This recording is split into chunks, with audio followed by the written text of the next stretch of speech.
everybody! Today's or this week's Chill and Chat, I have been very lucky to get with me Tech Charlie, aka Charlie. Say hello. Oh, And we have his lovely wife, Michelle. Hello. We have Luckrock. I don't know why, but when you said his lovely wife, I almost said hello. I would have accepted that. I have questions and I don't want any answers. I think of you more as our child, Luck. That's fair. Oh, that's adorable. Yeah, and the other voice you guys already heard, because we already had her last week and many times before, is our dear lovely Fiaura, aka Wandering Sunrise. This is only my third time here, okay? It's not many times before. It's only my third time here. Haven't you been here like 4 times? No, this is my third time here. It's I like almost was here 4 times, and then I had this thing called sleep that decided I wasn't gonna wake up. yeah, that's the time. Yeah. That's the one. So I figured I owe you. Oh, sweetie. Wait, did I? Oops. The Tweety Weedy didn't go off. I'm very sorry, but we are now live. Yay! Yay! Now Twitter knows that we are live. Woohoo! We did it. Yay. So usually how this start off is that, of course, introduction, but the scene for this week is basically, well, since we have con heads and people who attend to cons a lot or help out with the con a lot, and me randomly sitting in the corner just like, wow. Today's scene is basically the backstage of a con, where you see the con heads preparing stuff, having people telling them, "Oh, you're late." The community guest getting some food in them, aka Fia. Remember to eat. We love you. Sure, you have food. Yeah, good. And Luckrock is, well, of course he's a musician, but I guess he also helps out whenever, if there is any need, because he seems like a good guy. Oh, thank you. Just to clarify that a little bit, Yeah. Luck has sort of become really an integral part of Ciderfest in Winnie City, to the point where he's now our programming director, which basically Ooh. means that he is in charge of making sure that our schedule exists and is good, and that everything on it is happening when it's supposed to be, and helping out with all the various other programming departments, whether it be tabletop or video gaming or special events, and just sort of kind of overseeing that entire area of the convention. So yeah. Very Ah, integral. nice. Yeah, he Then dumps like hundreds of hours into the convention pre-con. Like, I don't know if anybody does more pre-con hours as Charlie and I, except for I think Luck. yeah, nice. I figured out the secret to scheduling this year is yeah, you just gotta chug a monster and pull an all-nighter, and then it gets done. Is it no sleep for days on end? Because that is the secret. Okay, if I can be entirely honest, I like his method. Fia. It works. I can verify. Well, it's not healthy. You need food, sweetie. Good con, existing con, or healthy. Pick two. Hey. Oof då. Sadness. But yeah, I can understand. Running a con, as far as I have understood, I've only seen like there's a lot of paperwork, but at the same time it's also making sure people do what they're supposed to do. Do you mind if I ask a little bit about that? Like, how actually is the process, except for a lot of stress apparently? Obviously. Yeah. I would say, generally speaking, you can go ahead and ask whatever you want. I try and be pretty open and transparent in how things work and everything. Of course, there's going to be certain things we won't be able to answer due to contracts and Of course. NDAs and yada yada yada. But yeah, pretty much anything that we can answer, we'd be happy to, for sure. Yeah, also right now I'm just in general curious to how it goes. Like, do you have like a full team of delegation, or do you have one people who do delegation? Like, it's a lot of paperwork, and like, how do you go around it to creating a team? Because very often if people who are your close friends want to work together, but when they try to work, it sometimes can get messy because people get sick or like to do stuff, but they don't have the integrity or motivation. I don't know. I never. My question is more like, how does it all work? Like, how do you make it all work? Is it just? That's a very big question. Yeah. um, Sorry. Certainly every convention works a little bit differently, so our answers will not necessarily apply to how other conventions, do things on their ends. I don't know, is there a specific area maybe you wanted to ask more about that we could kind of focus on? Because how it all works, that would take like a week. Yeah, I that's think true. I think a good start to answer your question is like, so we open staffing at the very beginning, and the first thing that Charlie and I do is we look for heads of departments. So the Oh. con is broken up into like individual departments. So you'll have like a guest relations department that's going to deal with everything from guests of honor to community guests to, even help a little bit with musician guests. You'll have like a programming department, a security department. So there's all these little individual departments, and they all kind of fall under a few directors. So we start by opening staffing, and then we find our directors. So that has to be people who have convention experience, preferably experience with us, because like Charlie said, every convention runs a little bit different. So it's nice to have people kind of work their way up and train in the different departments and sort of, make their way into an ability to be a director.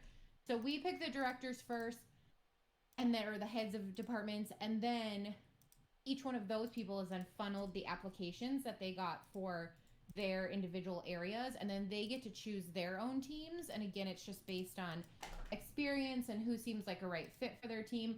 Some people they'll know they've worked with forever and they'll bring them right onto staff. Sometimes you do interviews just like you would for a job, just to make sure we're putting people in the right places. And then you kind of just build a staff like you would any kind of other company, sort of. And then once you get all of your staff in place, then you have like an outline of schedules. Everybody kind of knows, like, the people that we work with generally as heads of department sort of know, like, when I'm 3 months out from con, I have to have this done. When I'm 2 months out from con, I have to have this done. And so then they just start kind of making this little like to-do list and using their teams to sort of knock things off. So I think that's like the bulk of what you're asking, maybe. Yes, that was basically what I was asking. Thank you. Yeah. Very good answer, because like I've had people here in Norway just like trying to make a pretend type of con, and even that went to bonkers because people stopped replying and people just jumped out and ghosted. So it was like Yeah, we've had situations where we've been super understaffed and we've tried to kind of lean on like our friend group that is outside of pony conventions, and we haven't had the most success. Like, God love our friends and they're so willing to help, but if you've never staffed a convention, it makes it difficult to really jump in and staff like a higher level position or understand how to staff a convention. So I think early on in our time we learned quickly that like you have to have people that have convention experience, and we're lucky being based in the Midwest in the US that we just happen to have this wealth of people all around us that are great at conventioning that are willing to come in and support us. Okay. Nice. That is very nice to hear that you all have those. Whew, that was a big question. Let's start with let's take something more relaxing. Luck, why don't you tell us a little bit about your OC and how he came to be? I don't get that question very much. I like that. Yeah. All right. So, I got very into the show circa 2011.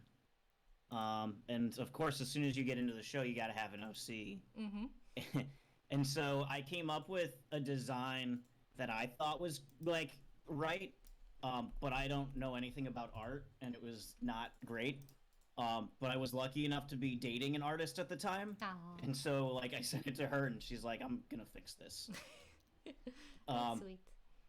But what the Luckrock character is now is his like body color is my favorite color, which I thought made sense because like that way when you're looking at it, it's always like aesthetically pleasing. Mm-hmm. And then his like hair is somewhat modeled after mine because I've got like brown hair, kind of sleeked back, kind of like that punk rock kind of vibe. And then I have blue eyes, so he has blue eyes.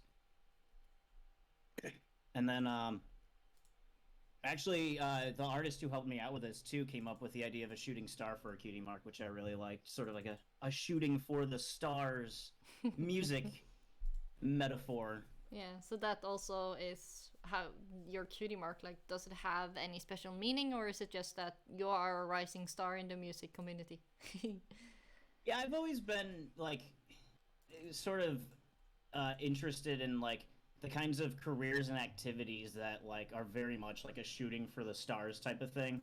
Like trying to go anywhere in like entertainment is very much like a half like hard work, half like just luck and being at the right place at the right time. And so I really liked. Plus, a lot of like my music, I love bass and star imagery. I don't know what it is, but if there's a song that's like about stars, I like it. So it all kind of fit together under one nice umbrella that I really like it. Oh, nice, nice. So yeah, that's very straight. Why did you choose to be a Pegasi? If okay, I ask. As a personal like philosophy, you always take the wings. Okay, nice, nice. Always with the wings. Yeah. If your OC were to live in the series itself, like where do you think he would live, or what do you think he would do? Like, maybe do the same as you, making music, or would he be maybe a royal guard? Or I always wanted to be a baker or something. He's got to be the concert manager, right? that's where I come from now, right? He'd be doing music, and so I think he'd be like, I think he's got like a smaller town vibe. I think he belongs in Ponyville. Yeah. Okay, nice. Working a small concert venue. Yeah, making sure the pones of Ponyville has something to skedaddle on. Exactly. Yeah. So, in the photo, if I tried to make it obvious, like you're basically carrying in papers and books to make sure that everybody gets the information they're supposed to be. And from what I heard, that you now are in charge of schedule and stuff, that actually fits quite well. Can I just say how perfect that is?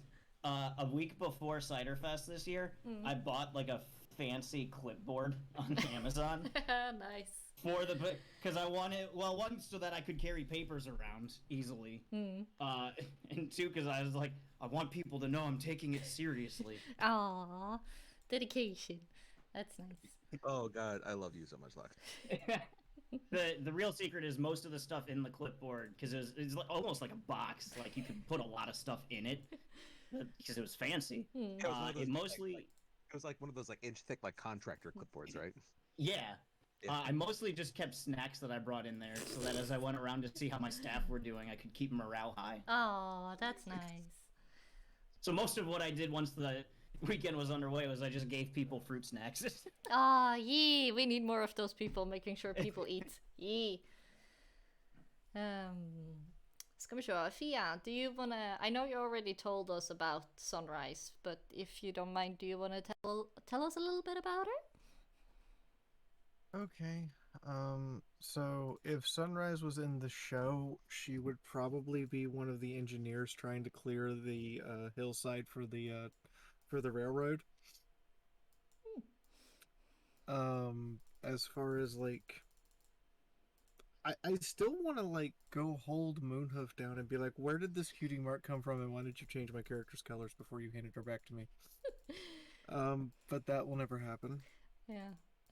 Why do you have to talk to Moonhoof about that? In case people don't know why you have to talk to Moonhoof? So Sunrise is actually from a tabletop game, and the original character I handed the GM, Moonhoof, before I got it back was supposed to be a white coat and red mane and orange tail, and what I got back is what you see on screen.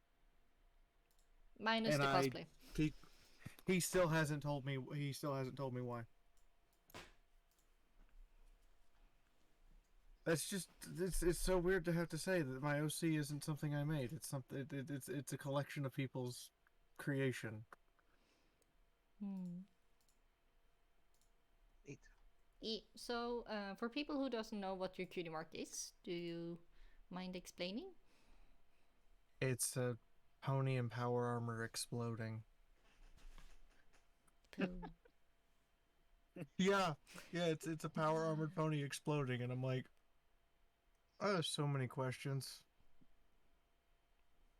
It feels fitting though. It does at this point in retrospective, but when I got it at the time, it did not. Let's see. Don't I have a photo of you with the cutie You mark grew into it. shown? Kind of a little bit. It grew on me, and it seemed like it fit the longer I had it. Let's see. Plus, let's see. Charlie's convention was the first con I was a guest at. Wait, really? I didn't think I knew that.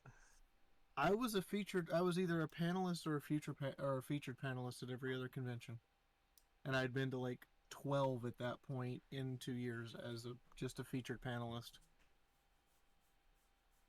You invited me at TrotCon that year, and I was like, okay, sure. I've never done that before, but sounds fun. Neat. I've never even heard the phrase "featured panelist" before. That's interesting. It's something anime conventions use to denote just somebody who's going to do a bunch of panels in exchange for more than just a badge. Okay.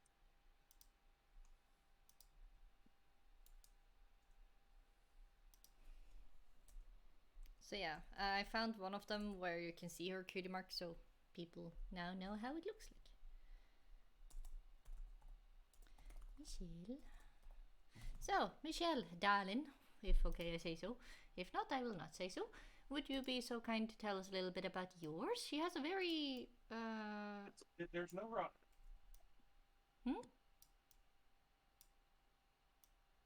One more time? Not. I think that was just feedback, maybe. Yeah, you probably have trouble hearing me?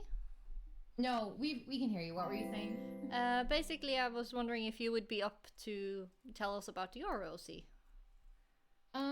Yeah. So, I don't quite live in the Brony fandom like everyone else does. Like, I love Bronies.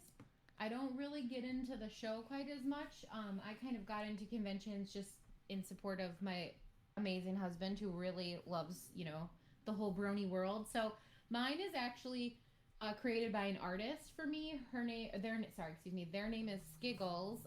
And they were at like a staff party after a convention, and they were just kind of, I think, sketching like my personality into a pony because I never had an OC. So they made it for me as kind of like, I think, an extension of how they viewed my personality and then had me choose my cutie mark. So that's how she came about.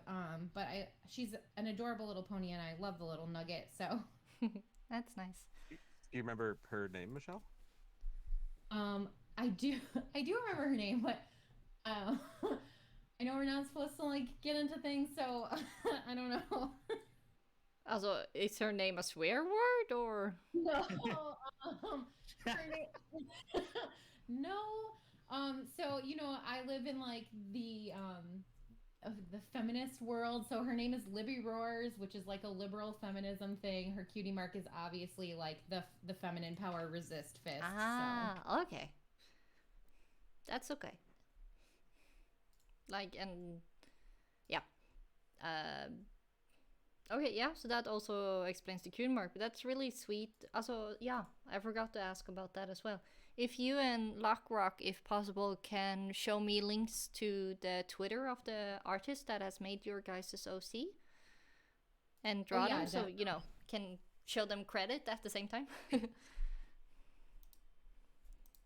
But so that is something that is particularly close to heart for you. And I gotta ask, do you use those glasses in real life too? They're really cute.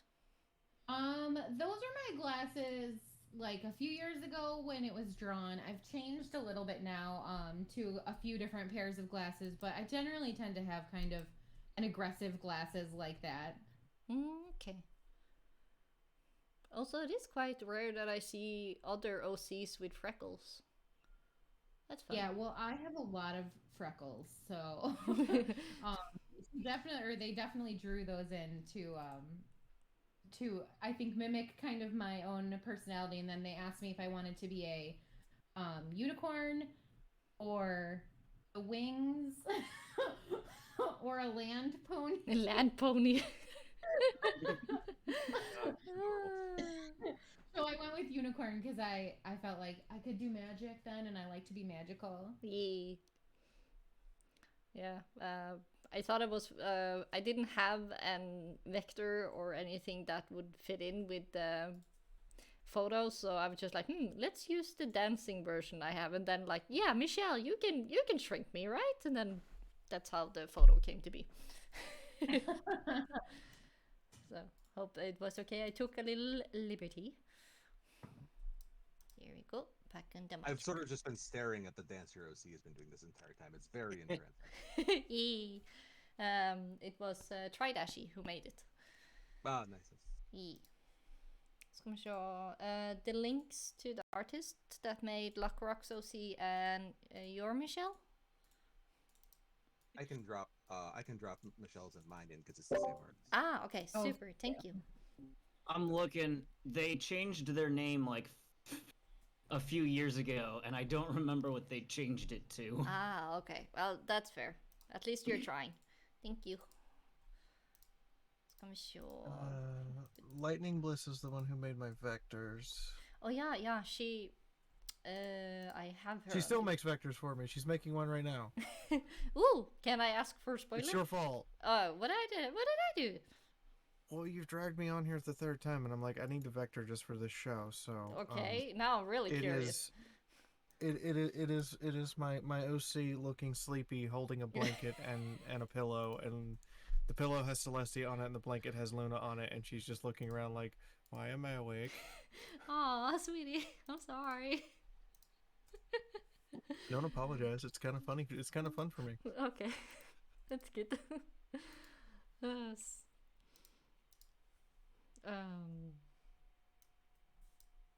Oops. How about I stop clicking on things that I'm not supposed to click at? ADHD going hard. Whee! So, Charlie, would you be a deer? I see you have a. Is it a pineapple? Not done pineapple? That is a hop. That is a hop plant that's used to make beer. Oh, it's the bear stuffy, the bear plant. Yeah, beer hop.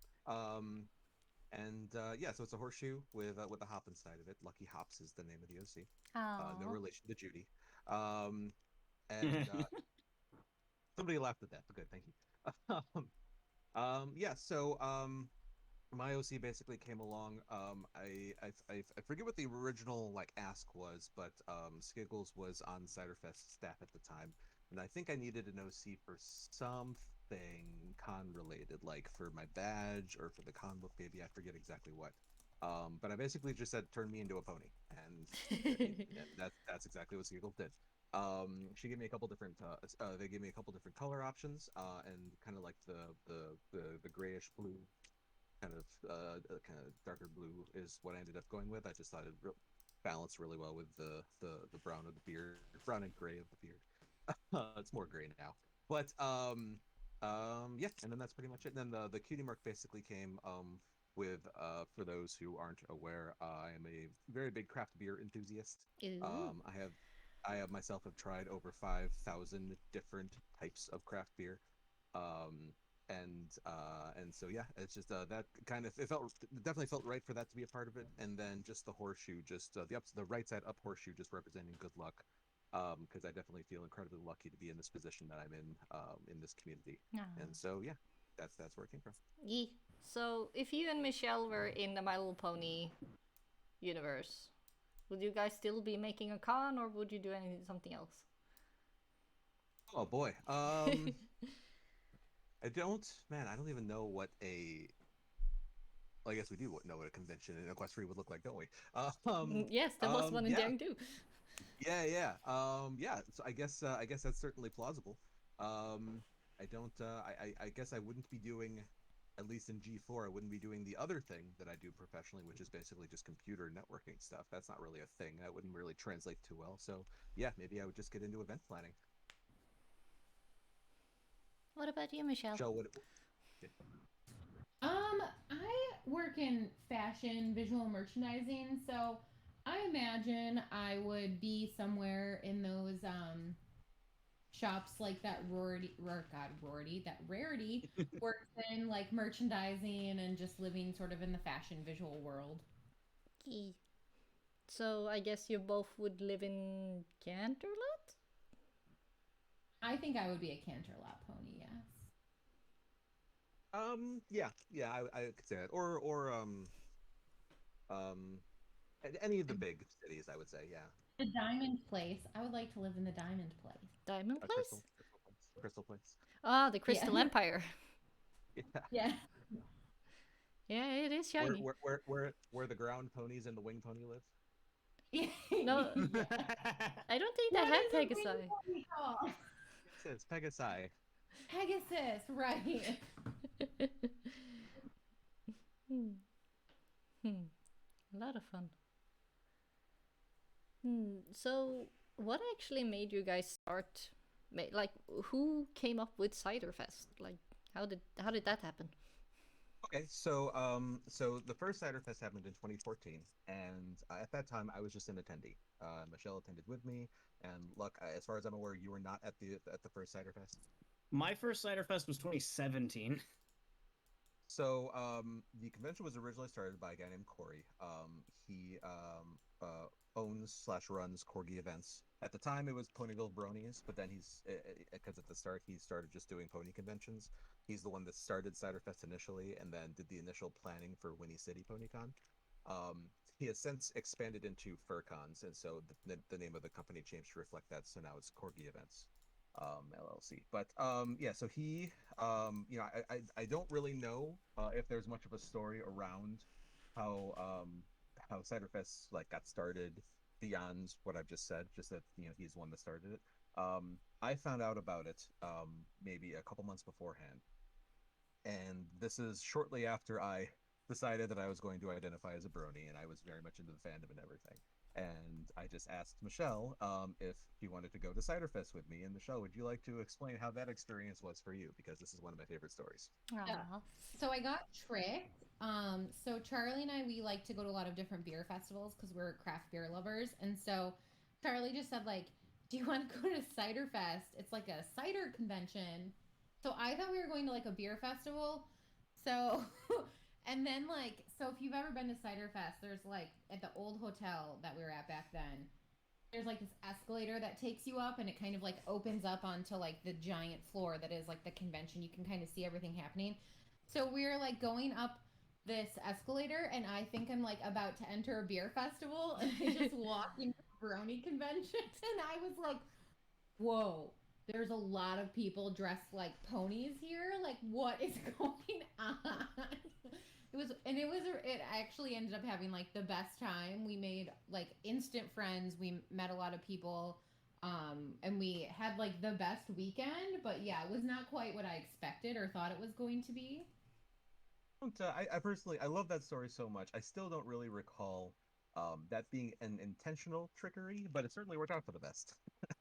um, but yeah, no, I'll always remember as we were driving home after we left the convention and everything, we were driving home. I guess I remember looking out the window at the hotel, and Michelle, I just heard her say to me, she was driving, she said, "You want to work one of these, don't you?" And I said, "Yes, I do." And then 1 year later, I'm vice chair, which is kind of a crazy story, which is not something that's supposed to, or it's not something that's supposed to happen or happens often by any means. Um, and I don't really recommend it. But going from zero to vice chair basically in a year, it wasn't easy by any means. But after that convention, like I had said at the time, I very much wanted to get into staffing cons, and so the next one that was coming up that we could get to was MLP MSP 2015, the second one of that con, and so they were offering a buy one get one half off sale or something like that at the time when I learned about it, and the way that they were doing the sale was that if you registered for your first badge within a window, then after that window closed, and they would mail everybody, excuse me, they would email everybody that purchased a badge a half off code for the second badge. So I did that, and I got my code perfectly fine. Yay. But what they did not mention in the email or on Facebook, which is what I was primarily using at the time, but they did mention on Twitter apparently, was that the code had to be used within like 2 weeks or whatever after receiving What? it. I just didn't get around to it, and by the time I went to go use it, the code didn't work. So I messaged them on Facebook and I said, "Hey, my code's not working." And they said, "Oh, we said on Twitter that you had to use it within 2 weeks." And I said, "I don't use Twitter. I'm on Facebook. You didn't say it here." They're like, "Oh yeah, you're right." And then just being the kind of tech nerd brain that I am, and I'm also just like wired to like help, whether the help Yay, we like that. Woo! whether the help is asked for or wanted. I'm wired to just offer it anyways. Hmm. And so I said, there's like services that you can use, just so you know, that you can use the post to all your social media at the same time, so you never have to worry about forgetting to post something one place or another. And their reply was, "Would you like to help us?" And I said, "Yes, yes, I would." And then so I joined the social media team for MSP 2015. That was the first time that I staffed. Ah. Um, and apparently throughout that con, I impressed the right people, including Corey, who was the guy I mentioned started Ciderfest. And he said, "Hey, would you like to come do social media for Ciderfest?" I said, "Yes, I would." And so then I did that, and then further, apparently for some reason, impressed Corey further on the run up to Ciderfest until a couple months before he offered me the position to be his vice chair, which certainly wasn't expecting anything like that. But yeah, and then it just sort of just all went from there. Corey has since turned his focus pretty much primarily to the first side, and so he basically told me, I think it was in 2017. He said to me, "It's like, okay, I'm just going to hand over the PonyCons to you." He still owns them, but I run them. I basically, don't really need to check with him for much of anything. He trusts me completely, and he's just focusing on the FurCon side of things. And yeah, and then somewhere along the lines, Michelle got sucked into staffing, and then at somewhere along the lines we pulled Luck into staffing, Yay. and yeah. Awesome. Yeah, I'm also like me and Fiora heard like, oh, it's possible to travel into America from other countries, and it was like a week before or week or two before Hall and PonyCon, which was the week before Ciderfest, and I was like, I need to get there. So like I bought a ticket, and like trying to figure out like what can I do to get the get no, not the passport but the visa. But it showed that for Norwegian currently to go to America, you have to give up your passport for 10 days while they're doing background checks on you, go to an interview on the other side of the country, and then fill out 3 different forms. So yeah, Jeez. I didn't have time to get to Ciderfest this year, and I got so sad. But yeah, I'm looking very much to get the stuffy in the mail. So I'm looking very much forward to that, and hopefully I I can remember, make it next year. yeah, I remember seeing your tweets on that you were excited and then you were let down because of that whole thing. That's too bad, but yeah, next Mm. time. Next time. So looking much forward to. Yeah, that's a big oof though, Rotkiv. I agree. I heard it was a blast. And the charity auction went quite well. It was very fun that you guys streamed it on Twitch for all us who wasn't able to go. Yeah, I'm really. I think we're all really happy we were able to finally do that. We've tried to stream a good portion of the con previously, like in like from like 2017. I was think was the first time we tried to at least stream main events, and then we bought a couple live streaming cameras that we tried to use, and just like didn't have the time slash resources really to like put the work into like making into them to make sure that they were working right and everything. It just never really happened, Yeah, and that's fair. so and yeah, and then but the one thing that the pandemic era showed us is that um seeing all the different online cons really showed us how important having access to the events are to people, to those that can't make it, whether because they whatever the reason for not being able to come is. Mm. And so kind of renewed our drive to want to make sure that we did everything we could to find a solution to make that happen this year. And so this is the first time where I think at like a good like 90% of main events in the main 3 panel rooms, not counting like 18 plus material after Yeah. got streamed, and is all going to be up on YouTube pretty soon here. So yeah. Ooh, nice. Yeah, I remember watching them, and the ones who had the best quality, at least for the viewers, were when the camera was not behind all the people, but closer to the person talking on the panel itself. For sure, and that was definitely the desire going in. But what we found is that, big surprise, Wi-Fi in hotels is kind of terrible. Ah, And yeah. so we ended up having to put the cameras where they were, where they could have a stable signal, even if it wasn't the best position, to be able to capture the panel better. Because we figured capturing something from far away and streaming that is better than having it close in the stream just not working at all. So Of course. Yeah, you're someone who makes a living on streaming. At least half of my income is from that. Yes, even if it's a bad angle or it's a not exactly the best view, it's better to have it at all than to just have it constantly interrupted or look like a pixelated mess. Mm-hmm. So we're definitely going to take what we learned this year and apply it to hopefully make next year better. Yeah. But we'll unfortunately, just the nature of the industry is paying for wired internet at hotels, like for events, is ridiculously expensive. But I think we're just gonna have to bite that bullet next year so we can wire the cameras up and be able to put them in a good position while still having a good quality stream. Yeah, because I saw a lot of people talking about that. I didn't understand why it was in the background of the room, and I was just like, there's most likely a very understandable reason, and that's also one of the reasons why I did want to talk about it here, so that people can hear like the legit reason to why things happen the way they happen, because you guys are doing the very best you can with what you have, and it's also it takes a lot to drive a con, as you have already described, so it's cred to people making the cons happen. Cred to Well, we appreciate that. Thank you. Sure. And one thing that also makes the cons very much fun is, well, the panelists and the community guests and the VIP just a little. My English is going bye. Sorry. Community guest and VIP guest. Blah, blah. Like, yeah. Who did you have this year again? So our guests of honor this year, actually, Michelle, you can talk about them because that was sort of on your side of the convention. Yeah, so guest of honor this year was a difficult situation because most of our voice actors that we usually bring are based out of Canada, because that's where a lot of these shows are recorded.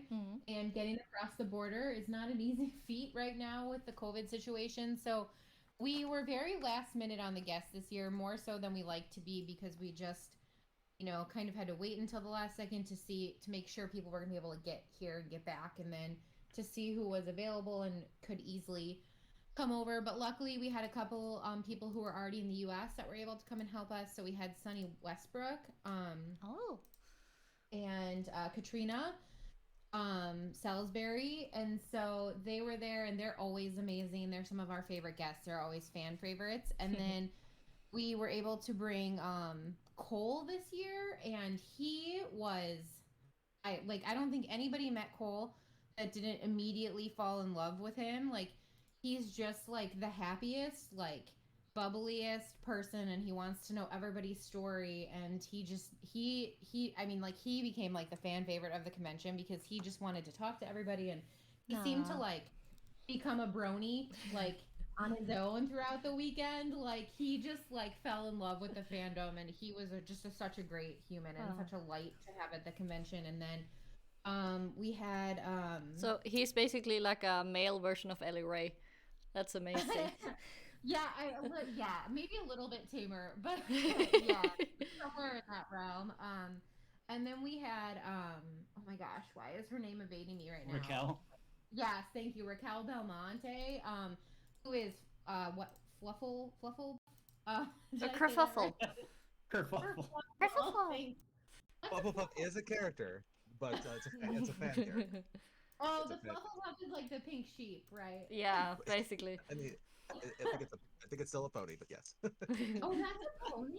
Yeah. Oh, I thought it was like a sheep. No, a pony. I learned something new today. Yeah. So Raquel, and she was, I mean, I don't think it was like kismet or whatever fate, because I don't think we could have asked for like a better four people to pair together, like the energy they had together and how much they just loved each other and went through the experience together. And it was difficult. We were trying to keep them safe in the autograph room, and it was a scary situation. They all had to be COVID tested before they could go home, and that was a little tenuous, like waiting for their results and being like, oh, please let us be able to get them home. But they made the best of it, and they were just the loveliest group that I think we've spent time with in a long time. So it was lovely to have them. Yeah, that's nice.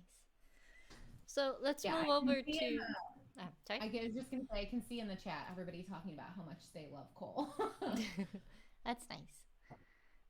The amount of excitement on his face when I went, all right, and I walked in to get the lab coat signed, and he's like, so what are we? So, and where are we? He reaches for the little autograph sheet, and I go, no, no, no, sign the coat. He's like, what? And I have never seen a grown man jump up and down like he's a 12-year-old girl excited to see a boy band.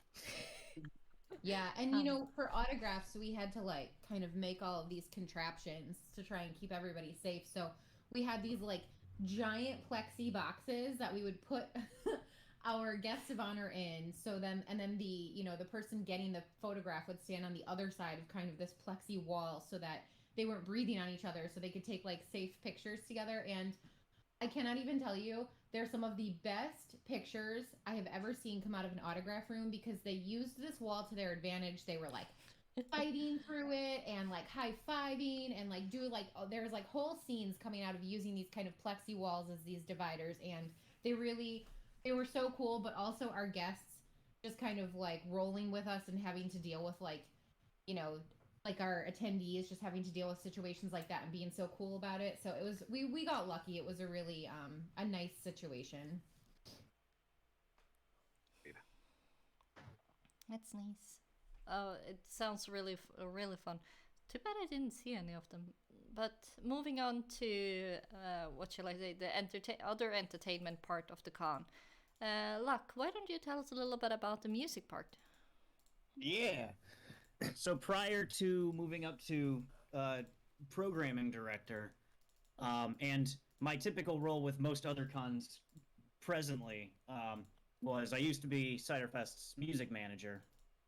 And so since things seem to be running as well as they could, even this year with the panels, it was nice that I got to hang out with the concert a little more. Yeah, I've always liked Ciderfest.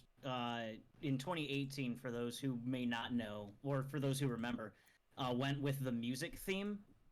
And at least all of my friends seem to think it was one of the best cons ever. I agree.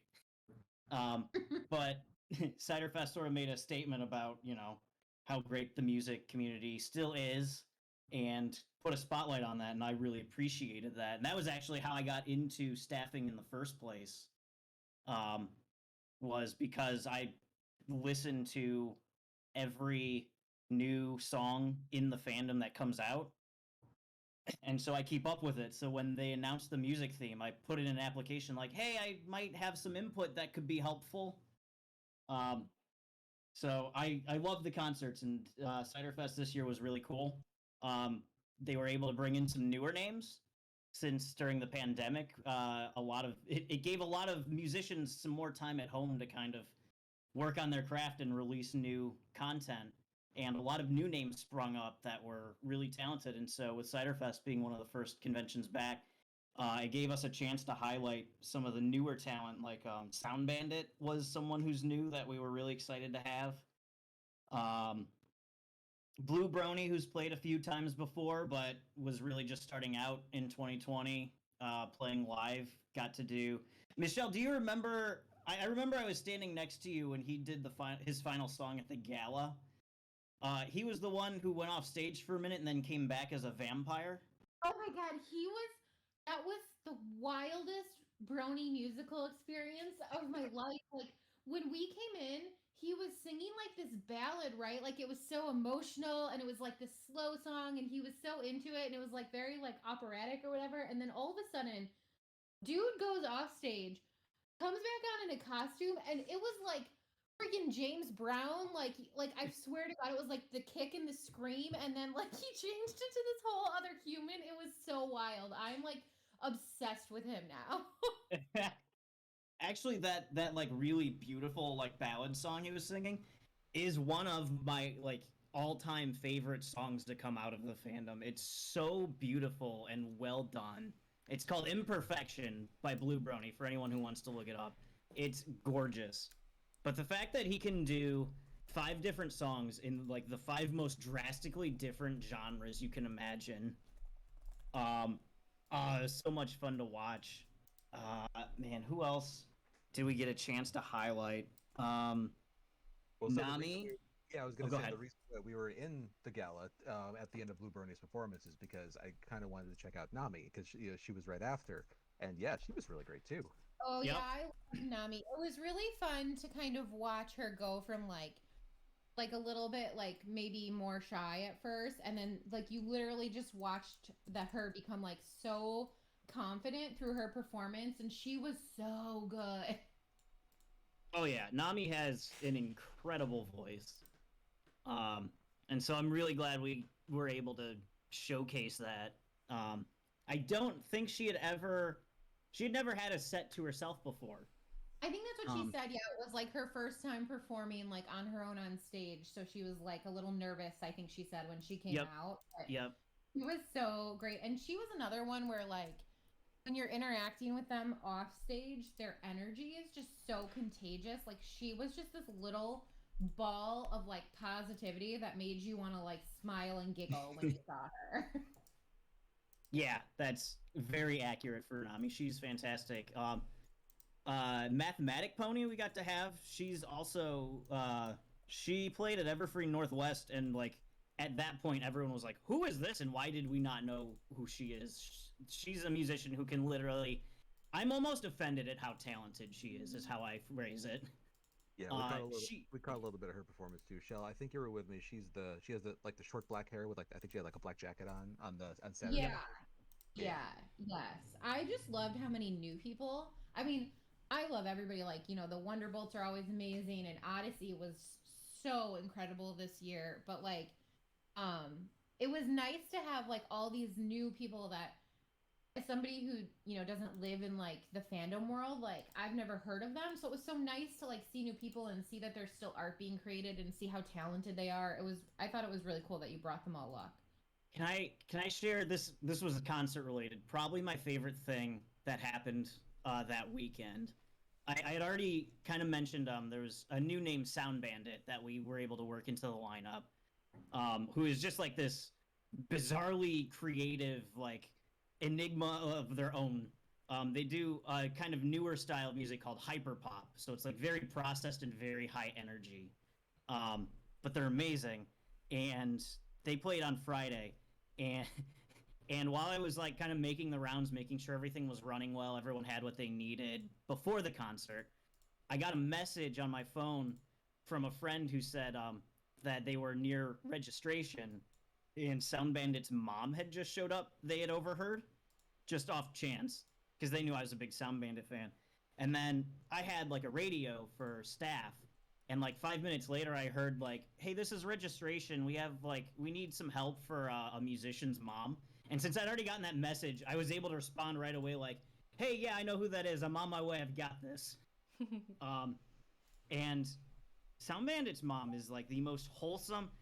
She was so happy. She bought a 1 day badge so that she could see her kid play. Aww. Um, Drove up from Chicago for the performance.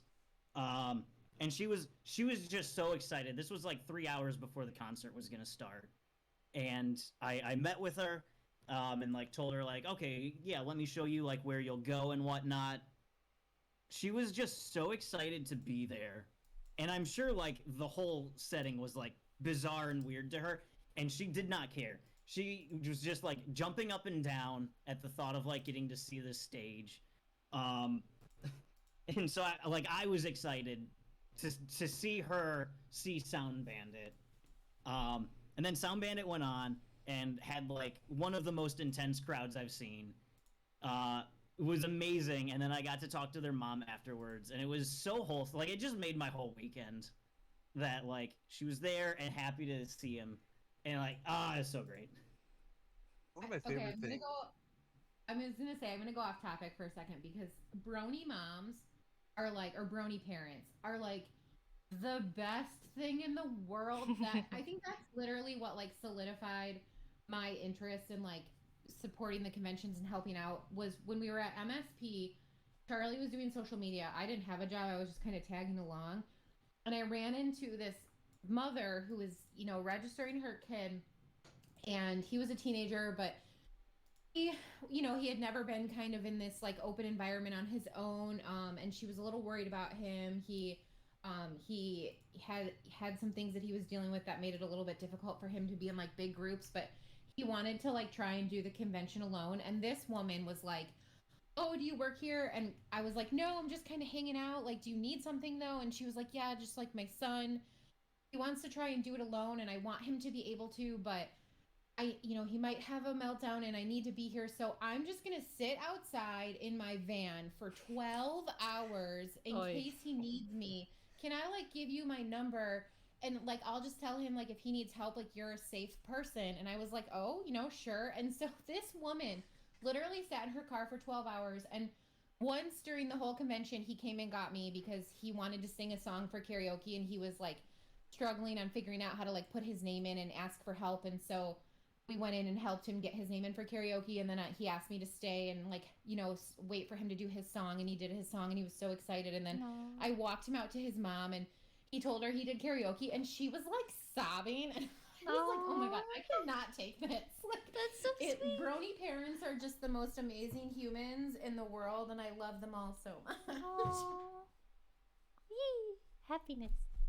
Yeah. Exactly what I was gonna say too before. Just like brony parents in general are just they're the best. Mm. Yeah, they are the literal best, and they also like support the fandom so much, and they buy tickets to the convention to not even participate, just to like be around in case their kid wants them, or because they want to support the convention because their kid loves it so much. And they like melt my heart every time I encounter a new brony parent.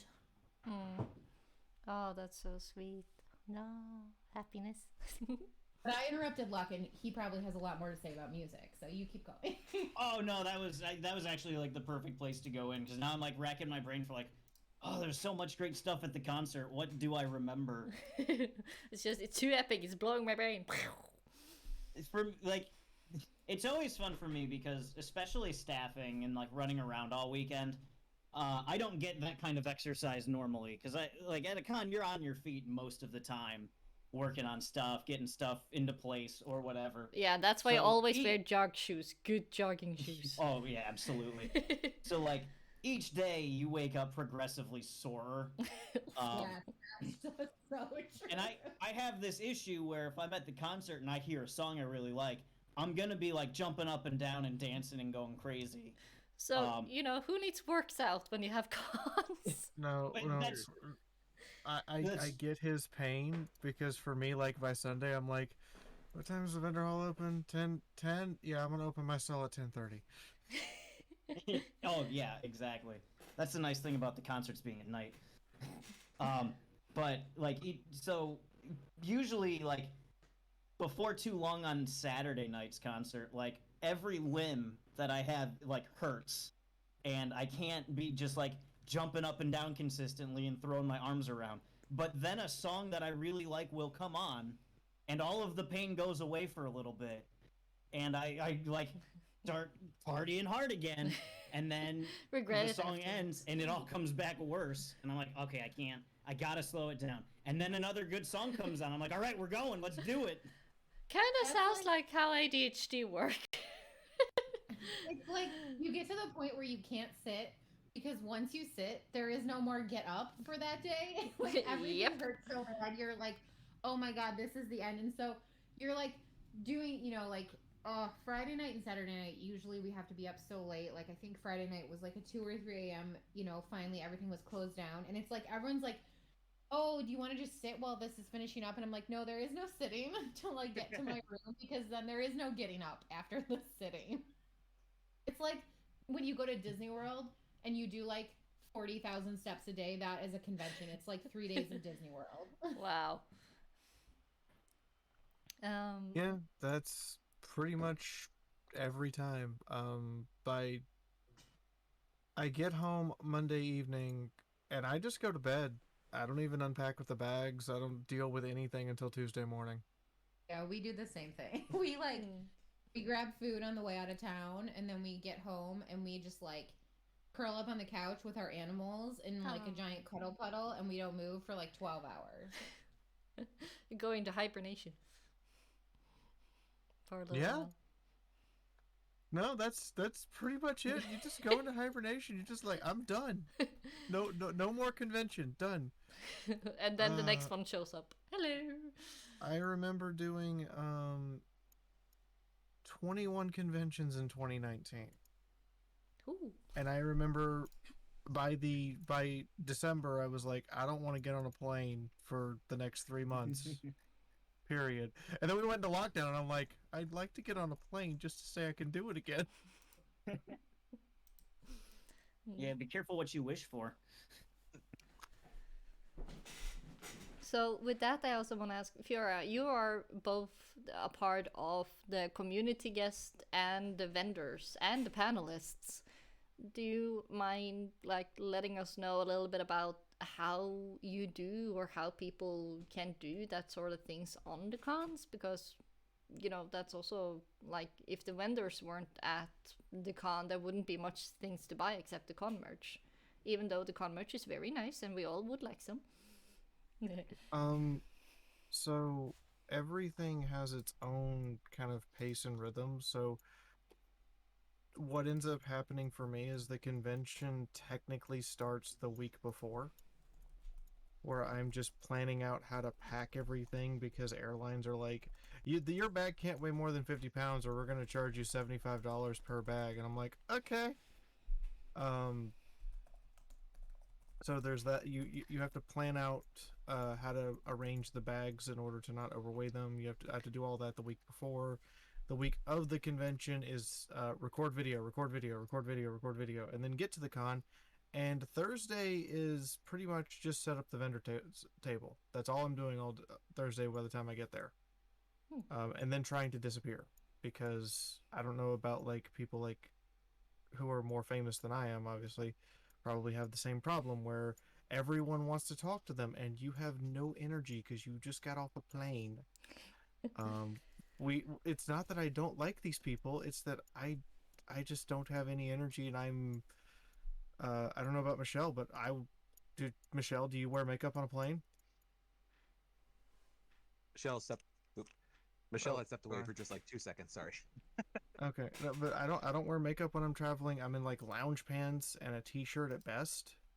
I don't want to have pictures done right now. I don't want to talk to all of these people right now, but you have to. Um, Michelle. Generally speaking, Fiora just asked, "Do you wear makeup on a plane when you're flying somewhere, like on travel days?" I do, and I wish I was like confident enough not to, especially when I'm traveling to Europe, because like 10 hours on a plane with a full face of makeup, your skin gets oh, so dry and gross. But I don't feel pretty without makeup, and I don't know, I'm not very confident without makeup, so I have to.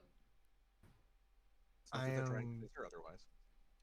I am so glad for wearing a mask on a plane because it's just like I'm not gonna wear makeup. No one's gonna notice. I will say, Um, yes, the masking has really helped because then I don't feel like I have to wear foundation and like all of that because so much of your face is covered. So then I just do like a nice smoky eye for my airplane. and then I know Charlie and Michelle are do tons of work behind the scenes.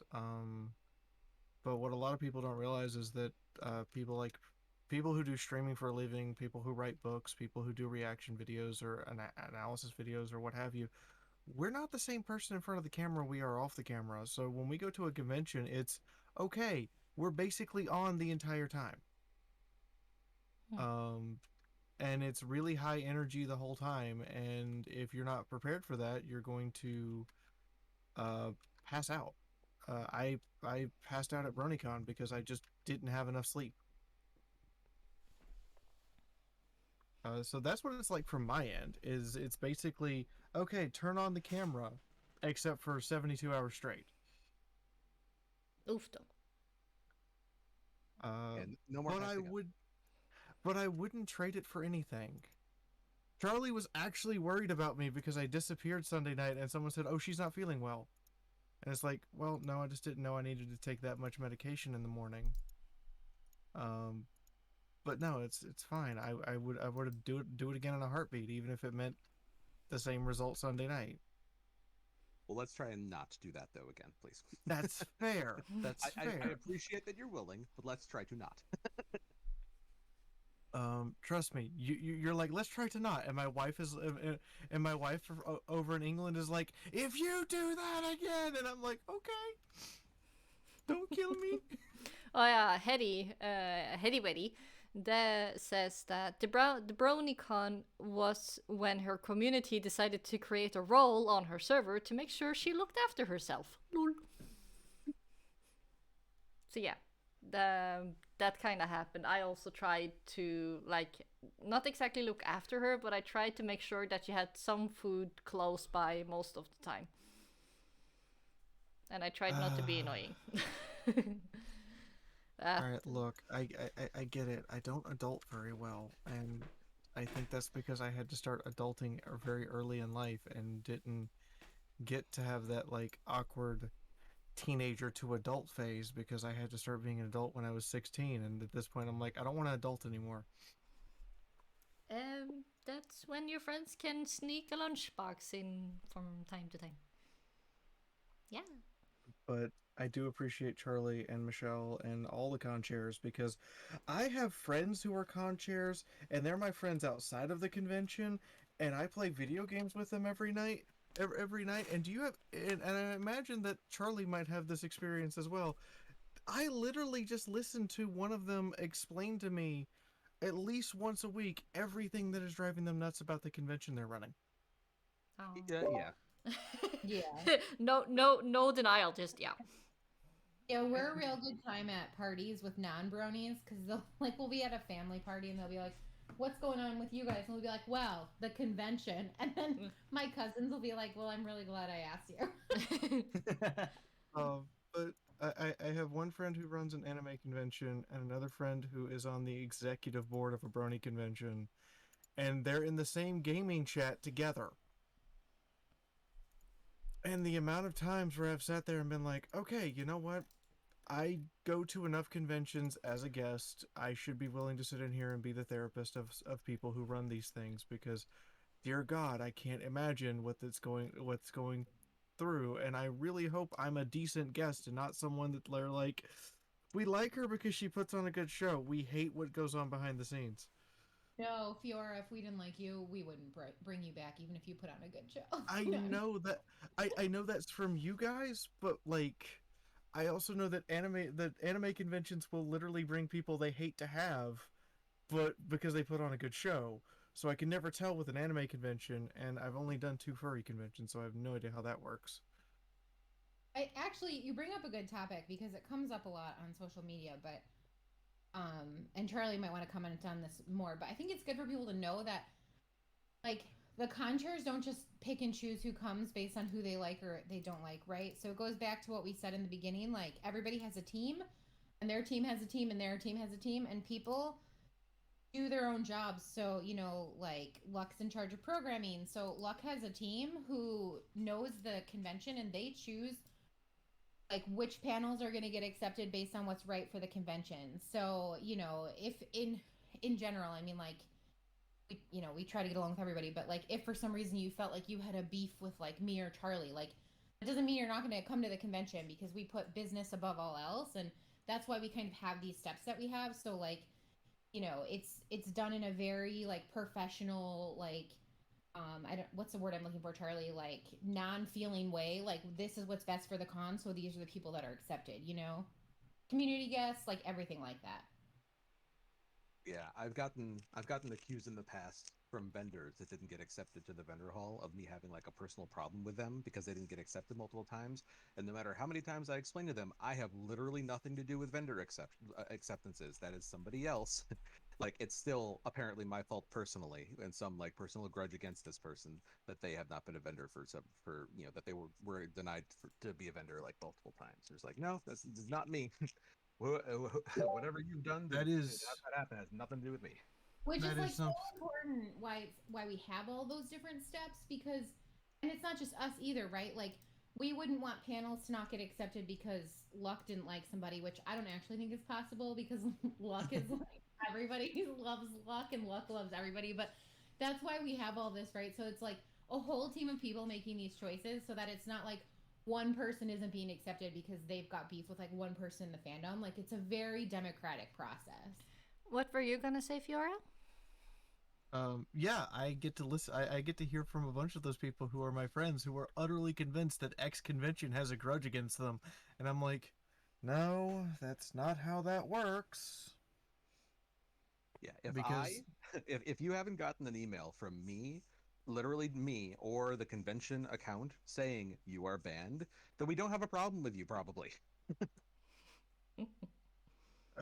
they don't have secret blacklists or secret shadow lists or secret lists of people they're not willing to invite. That's not how that works. If it was, then those lists would get public real quick because I'm pretty sure someone would leak them. Yeah, that is very true. So, except for the con that you three at least are working at, what was everybody's very first pony con? Mine and first Michelle's con- was mine and Michelle's was Cider Fest 14, like we talked about. So our answer is very quick there. So whoever wants to go next. Mine was a one-time convention that happened in Ohio called Canterlot Gardens 2012. We're there for that. I was there for it. And how was it? I generally consider it to be the best weekend of my life. Really? Well, because there's something about your first convention Not there. where like I don't know that you could ever have adequate expectations for one. And especially because like back then I was going through a really hard time that like just being opened up to this world where like you don't know anyone but they're all your best friends and you both know it was like life changing for me. So it was incredible. It was also like way over budget, so they had like so many celebrities there. I got to meet Andrew WK. That's why they didn't come back. Oh, it was so great. I loved it. Fia? So my first convention and pony convention, a friend of mine. This was a month after I retired from professional gaming and World of Tanks. So he was one of my teammates at the time. Was a staffer at a convention, and the person who they had to do this new mascot they were creating came down with a pretty serious case of have to have a part of her lung removed. Oofda. So she couldn't do the role anymore. So he came up to me and went, "I know you're an actor." I said, "Used to be, yes. I acted in undergrad in college to pay for some of the tuition. Do you want to be a con mascot all week in a costume we provide you in a hotel room we provide you in California?"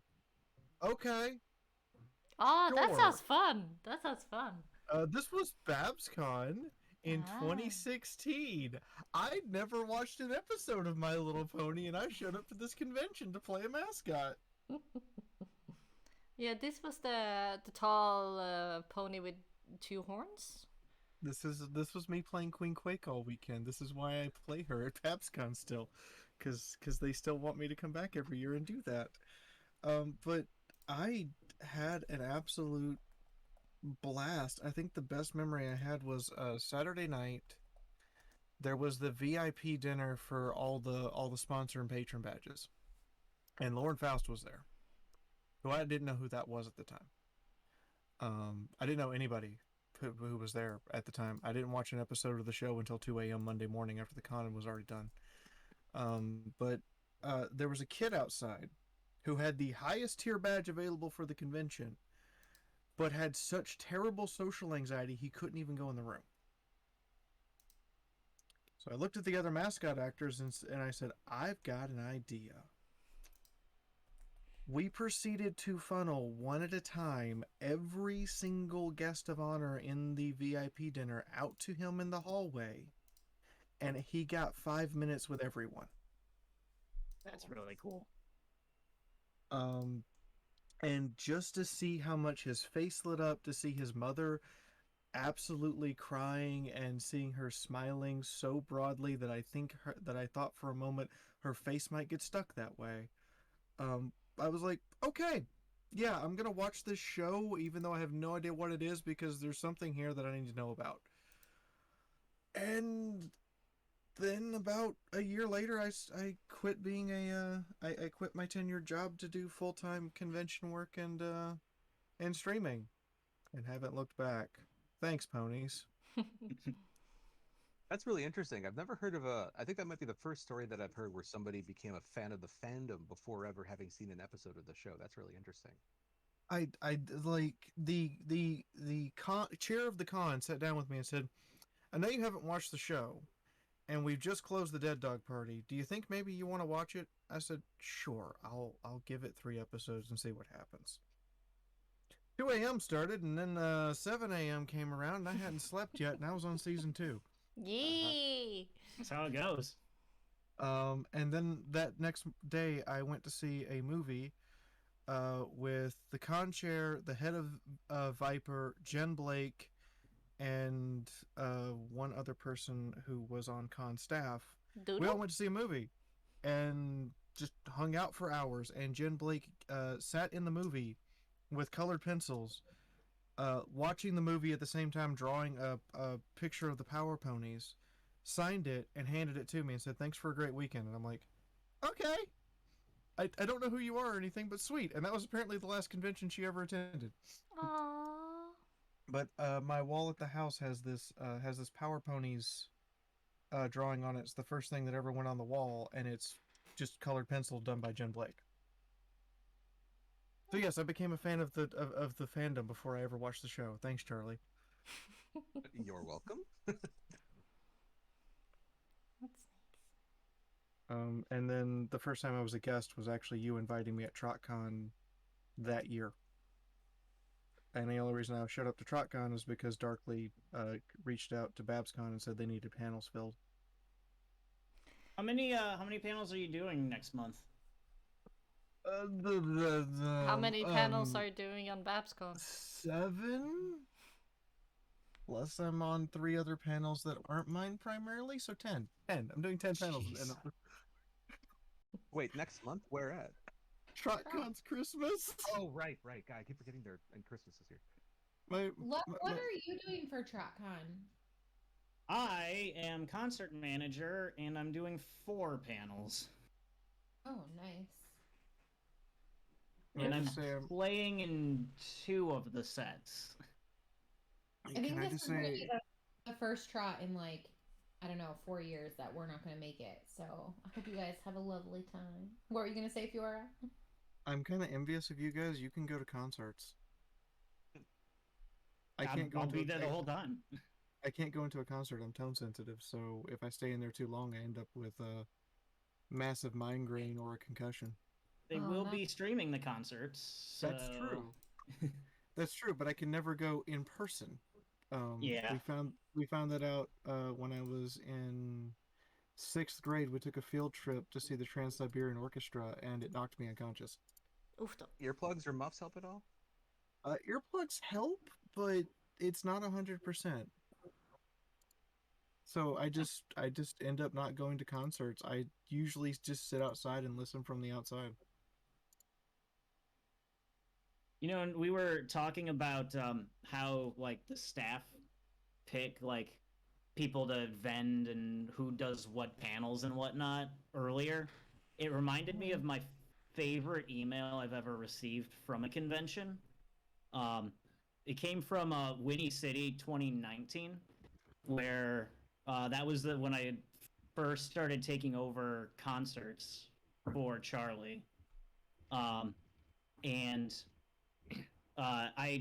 in case we needed musicians, I had applied for the concerts, with like no expectation of like accepting myself because I have like issues with integrity on that, and I think it looks bad in most circumstances. Um, so I applied as a backup, and then like we had plenty of talent come in, so like I put myself on like the reject list. And Charlie sent out the acceptance and rejection emails, and I can't find it right now. But somewhere I have an email that literally says like thank you for applying to be a musician under the name Luckrock. Unfortunately, we couldn't fit everyone in. If you have any questions, please contact Luckrock. Please contact yourself. Okay. Also, we have an Adagio in the chat. Hi, Adayi. Oh my that's god, funny. you To this totally day, fuck yourself. to this day, I treasure that email. Look, I'm sure I have that email still in my sent box. If you would like me to like screenshot for you or something, if you can't find Please it, I'd be happy to do. I'm sure I have it saved somewhere, but and then- Gmail won't show it to me right now. And then I'm sure it was then signed Luckrock. No, I think you sent out the initial one batch. I usually though I put them like I'm running them on behalf of the manager. Like I don't put my own name on it typically. So I think actually it should have been signed by you. No, I don't think you made Luckrock like an email signature yet for that con. See, now I gotta look. Hang on a second. I'll be able to find it. We gotta get to the bottom of this mystery. Dun dun yeah, dun that's so dun. I love that so much. Search Gmail to Luckrock. Subject decline. If you do get a picture of it, please send it in the chat so I can also show people on the stream. If it is okay. But while you're snooping up that, Fiaura, you have also been community guest at quite a handful of conventions by now. How is that? Like I barely had any taste of it at Holland PonyCon the very first time, and it didn't happen much. So, how is it actually being a community guest? It depends on the convention. Like, Ciderfest is the one that a lot of my friends, fans, and apparently this year my adoptive parents attend. Yeah. Yes, Tank Mom and Tank Dad were there most of the weekend. Oh, I saw Tank Mom and Tank Dad. That was so fun. We auctioned off a pair of unopened Coke cans that they had signed for $120. But Ciderfest ends up being super busy for me all weekend because from the time that I get there until the time I leave, it's go go go go go go go go. The only thing that I wanted to do at Ciderfest that we couldn't do because we lacked a sink or proper area for it was 10 Bar. That's not Charlie's fault at all. That's 100% just the change of venue. Everfree tends to be the most relaxed convention where I can just go to dinner with a couple people that I want to go to dinner to every night, and everything is generally much more laid back and less go go go rush get stuff done. BabsCon tends to be the convention weekend where I just disappear for an entire weekend and take a week to recover from. There's an anime convention called Colossal Con. Oh, there's the email. There it is. There's an anime convention called Colossal Con I was a guest at. That tends to be ridiculous. I think I had in a 4-day convention I had 16 panels I was supposed to be on. Oui. So it depends on the convention, really, what it's like to be a guest at the convention. If it's gonna be busy all weekend, or if it's gonna be something that you're gonna actually get to enjoy the con somewhat. There is one convention every year that I go to. I don't tell anybody I'm going, and I just go as an attendee. Dun dun dun dun dun dun. And I don't tell anybody what the con is. I'm still not going to tell anybody what the con is. I just go as an attendee. I go grab Heroin Bob on the way there in Virginia, and we just go to a convention as attendees for the weekend. You go grab who now? A friend of mine who has helped me get a lot of panels off the ground because she basically looks at the panels for me. Yeah, She can only go the to one or two name. conventions a year because, yeah, Heroine Bob, as in Oh yeah. hero but female Bob. Oh, got it, got it, got it. Ah, Bob Bob. Okay. Uh, but she can only go to one or two conventions a year because she's immunocompromised. So we didn't go to one in 2019, and we didn't go in 2020. No, we didn't go to in 2020, and we haven't gone this year because she's waiting for the vaccines to kick in before she goes into a large public setting like that again. But we have scheduled to go to our convention next year. And it's just the two of us going and having fun, and part of it is also going to the really bad panels so I could reassure myself that the panels I make aren't terrible. That's fair. Um, Still sad. because I go in and it also like shows me like all new mistakes that I should never make at a panel. And I'm like, this is enlightening. I understand now why people like Charlie or Scott want me to come to their convention now because it could be this.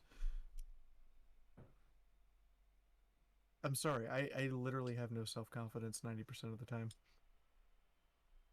That's how Charlie and I are when we attend like any other event outside of fandoms and conventions. Like we'll go to like a beer release or something and we'll just be like, ugh, there should be a separate line for VIP. Why is this like this? Like this should be done like this. Like what are these people doing? It's really hard when you go to an event to not like try to like say how you would do it differently.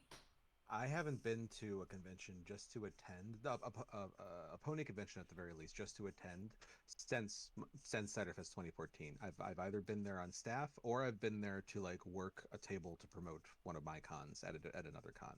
I haven't just attended in forever, and Michelle and I were sort of kicking the ball or kicking the idea around of possibly just attending both BabsCon and HarmonyCon next year, just because we've got some like airline miles like to use, or like some or some flight credits from the pandemic and everything. And so, yeah, thinking about it. We'll see. I don't know if I can do it, but we're thinking about it. Do it.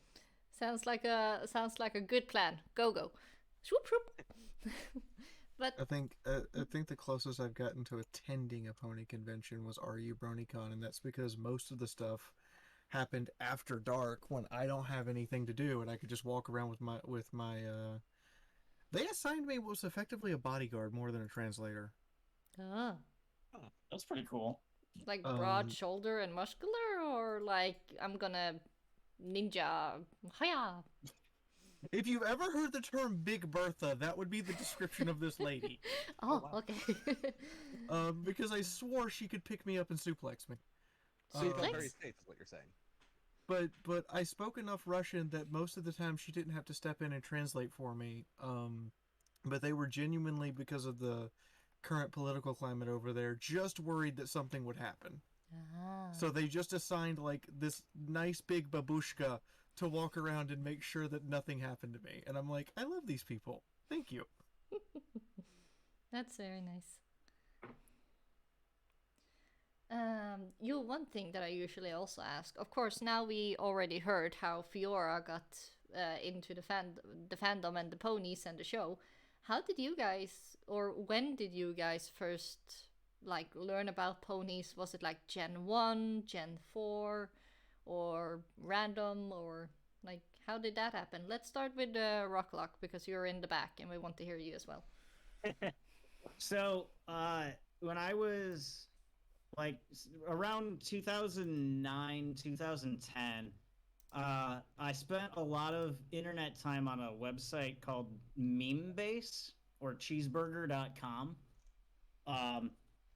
Like it was just very entertaining to me. Like they had like a bunch of like demotivational posters, and that was when memes were really coming into their own. And during the summer of 2011, I started seeing pictures of like My Little Pony memes popping up there, and I was just kind of like, all right, that's weird. And then one day, all of a sudden, like they had their own page on the website dedicated to them, which meant like there was so much traffic of My Little Pony memes on this website I loved that like it needed its own place to go.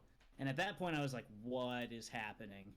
So I Googled it, and on Wikipedia there was like this whole section that was like, "The show was made by Lauren Faust, who made all of the other shows that you loved growing up," and the show caught on surprisingly with the demographic of men 18 to 35, and I was 19 at the time, and I was like, "Oh no, I'm gonna love this."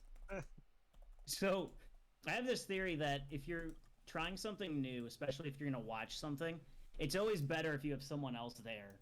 Because if it's bad, you can just laugh at it together, and then it's fun in its own way. And if it's good, you can, like, share, like, how awesome it is together. So I called up my friend who played college football. I was like, "Hey, if you want to watch My Little Pony with me, I think we're going to love it." And I'm not thrilled about that. And so a couple days later, like, we tried it out, and we watched 4 episodes before calling it a night, and I was hooked ever since.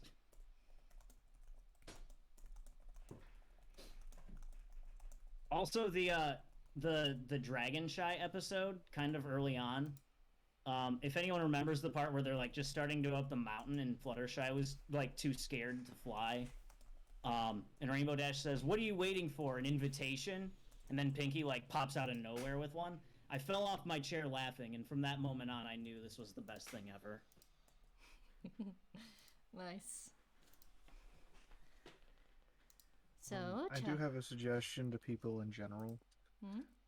And you will find more interests and more things that you actually love in life, and you will be able to confirm whether or not you hate something. On New Year's Day, open your phone, pick a random week of the year by going on Google and just having it roll a D52, and just pick a random week of the year, and that entire week, anything within reason that you can afford to go do, just go. And someone says, "Hey, you want to go do a thing?" Go do it. Don't even argue. A friend of mine invited me skydiving. The whole reason I'm in this fandom is because Babseed, the person who invited me to BabsCon to do the acting thing, it was literally that week of the year. Don't tell anybody it's that week of the year. Just, if somebody invites you to do something during that week, go do it. So, And before anybody asks, yes, that week of the year has already passed for me.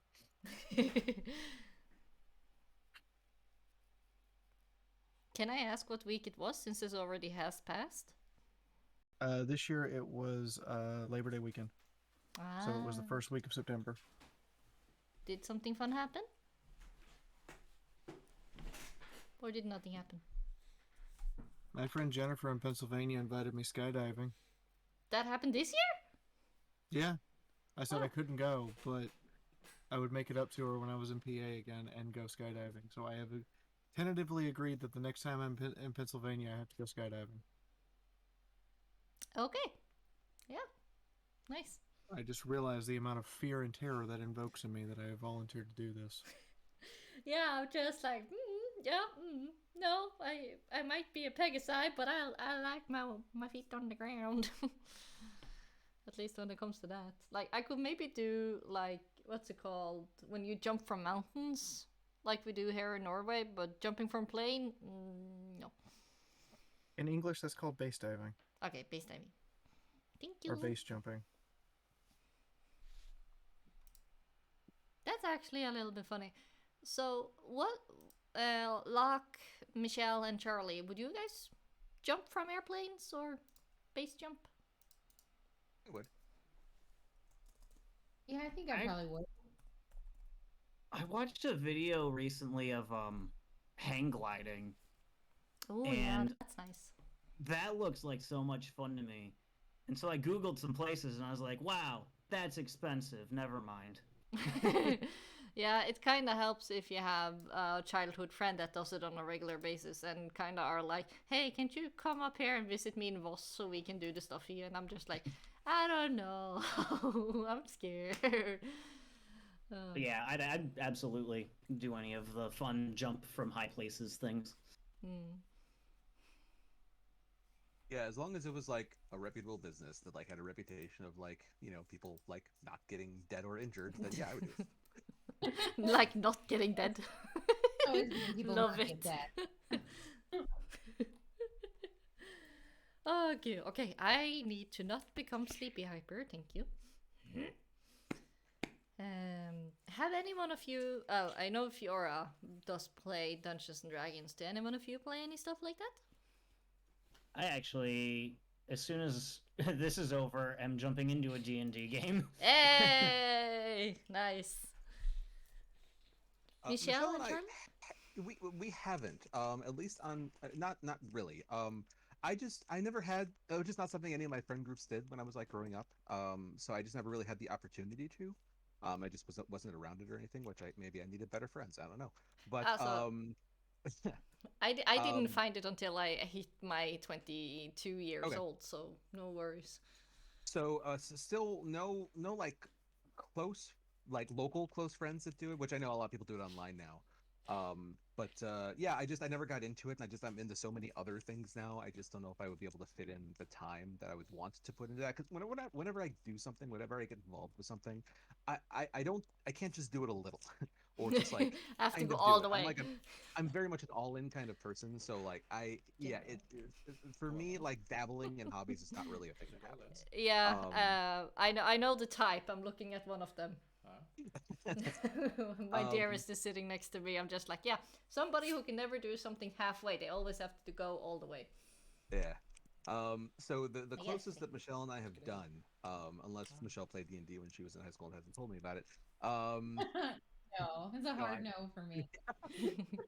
the closest we've done is one of the guys that runs that helps out and has been a department head and a staffer at our cons in the past. His name's Calvin. At Winnie City Online, I think, and maybe Cyberfest too, if I'm recalling correctly. One of them at the very least. Um, we had mentioned to him previously that we had never done tabletop of any kind, really.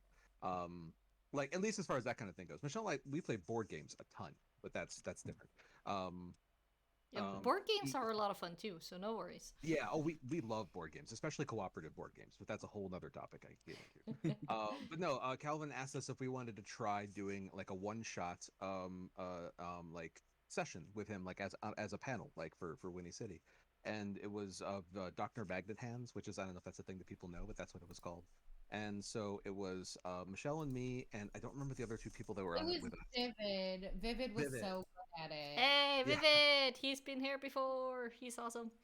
Vivid's great. Yeah. Um, yeah, and it was interesting.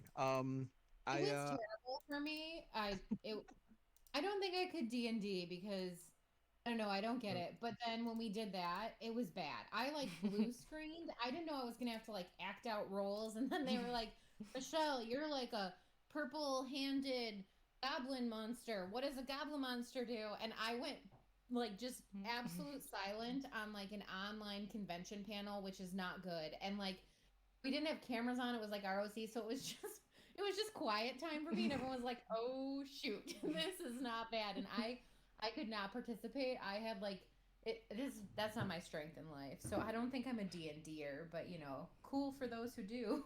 Yeah, so you don't Vivid, have to act out the character. You can still have fun just deciding what the character is supposed to do.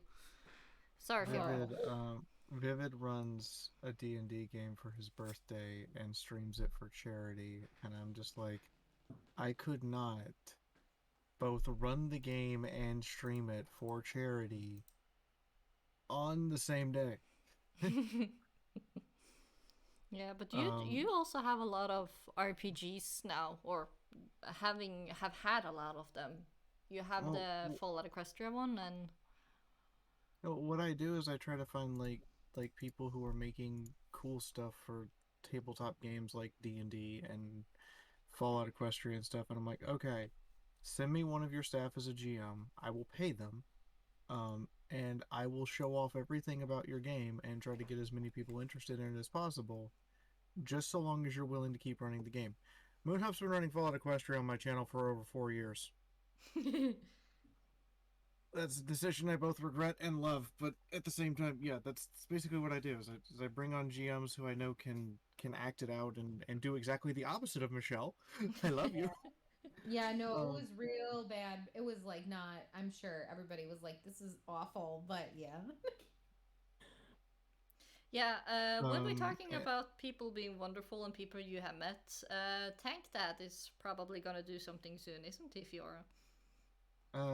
Tank Dad has there's a thing coming out called Beast World, a Delver's Guide to Beast World, which is a so Wizards of the Coast has this thing called Open 20, which basically means you don't have to buy a license from them. All you have to do is put a disclaimer that says this is not officially a Wizards of the Coast product, but it's made for their D&D game, and you can make it, which is how like Pony Finder exists. Um, but they're going to be releasing an expansion that they're making for uh, anthropomorphic animals and furries for D&D. So they've given us the initial beta rule set, pre-generated characters, and a pre-generated adventure, and Tank Dad's going to be running that a week from Tuesday. Whoop, whoop. And we'll see how it goes. But the one thing about Tank Dad I know is, while he is mostly incompetent with technology, he is still very animate and a very good actor and has the voice acting chops of an undiscovered gem. Like, to be in his 60s and still be able to sound like an 18-year-old K-pop star is a feat that I will never understand.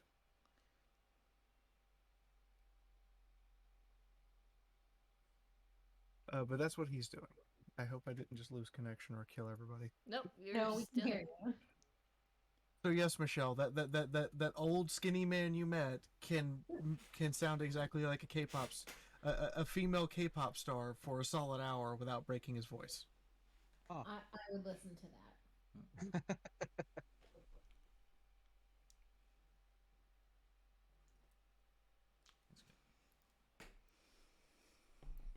Hmm. So yeah, most of you guys have a little bit experience at least. So Oh, yeah. let's jump over to board games because I heard we have two fellow gobble gobble gobble gobble gobble board game enthusiasts. Yeah. Keith, you want to tell me a little bit about your favorite board games? Sure. Like I said, we're really into cooperative board games. Yes, I think and our. tell them why we're into cooperative board games, Charlie. Why don't you tell them, Michelle, because you brought it up? Because Monopoly makes families break apart. No, I'm like a very competitive human and Charlie is not. And like when we play games against each other, like I'm in it for blood. Like I'm there to take you down, take everything you have, and like leave you destroyed as a human. So basically, you doesn't have the go well for us. Viking instinct. Got it. Yeah, so we've learned that cooperative board games are really nice because then we can just play together and one Is of us that it? doesn't end up crying at the end. So I By would one have of us. Also, never. I'm gonna destroy you and leave you in I the would have dark. never taken Michelle for the bloodthirsty one. Oh yes, yes. We used to play Catan with her family a lot. I've played probably 50 games of Catan. I've never won a single one because like I'm just too nice about it. I can't help it. Like I'll be, like anybody who's ever played Catan knows that, like, if you're in a position where somebody is winning and they ask you to trade, like, you don't trade with them, you don't help them. And I'll always just be like, oh, sure, here you go. I don't play to win. I just play to play, I guess. Well, I And think that is very sorry. no, I was just gonna say like that's just the way that at least it's how it started for me. But then I guess it started to affect me a little bit as time went on and the losses piled up. Well, But- the thing is, it's very logical for me that that's how you play it because very early in the stream you said you're one of the people who kind of help people even if they don't ask. So yeah, that makes sense. Like even in board Yeah, games, you will help out. yeah, I do like to play competitive games. I just ones where I guess I have a better chance of winning. Like we've played what is it, Villainous? The Disney kind of like villain board game with all the expansion packs out. We have all the expansion packs, and we played that a bunch of times. And I think I've won maybe a third of those games, maybe a quarter, a third, somewhere in there. And so like as long as I win every now and then, I'm okay with it. And so that's a game. That's a competitive game I really do play. I'm Mm. not But really okay for the with most it when you win, but whatever. See, and that's the problem. When I win, it bothers Michelle too much. So yeah, Aw. cooperative games take work on it. Yeah, no. So we really like to play I think probably our two favorites that I'm thinking of off the top of my head. Wonder Woman Challenge of the Amazons, I think it's called. Ooh. And then the Funko Back to the Future board game. Both of those are a ton of fun. We've played those a lot. Um, and then we just played. I got it a while ago, but we just finally opened up and played Pandemic for the first time, and we played a couple rounds of that tonight. We actually really enjoyed that.